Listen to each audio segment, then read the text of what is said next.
je propose une petite part de hors-d'œuvre avant le menu des discussions que nous aurons au moment de la présentation du plan métropolitain des mobilités, plan qui abordera de manière large la façon dont nous allons nous déplacer dans les années à venir.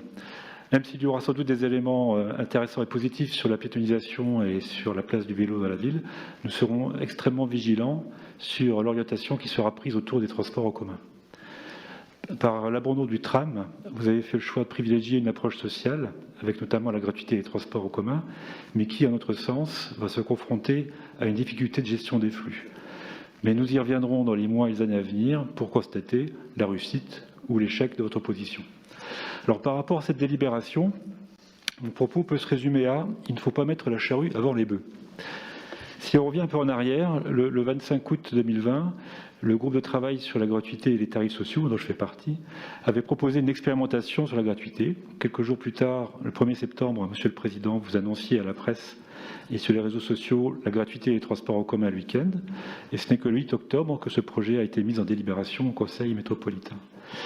Cette délibération a donc été votée un mois après vos déclarations et début décembre, la gratuité des week-ends s'est mise en place avec un succès que nous ne mettons pas en doute, mais qu'il faudrait pouvoir mesurer objectivement. Et je remercie Patrick Katsik d'avoir pris en considération les échanges que nous avions eu en commission dans son propos liminaire. Cette décision unilatérale de gratuité le week-end a généré pas mal d'incompréhension, comme cela a été le cas, par exemple, pour des personnes qui, venant de la périphérie du Grand Nancy, ne savaient plus très bien ce qui était gratuit de ce qui ne l'était pas. Ces dysfonctionnements sont liés à une absence de concertation préalable avec nos partenaires, en l'occurrence le syndicat mixte des transports suburbains de Nancy, et nous assistons aujourd'hui à une espèce de séance de rattrapage dont nous ne pouvons pas cautionner le principe. Nous considérons que toute modification importante de notre activité, ayant un impact sur d'autres collectivités, doit être traitée avec nos partenaires dans un esprit de concertation et surtout en amont. C'est un point de principe de bon fonctionnement et de respect mutuel.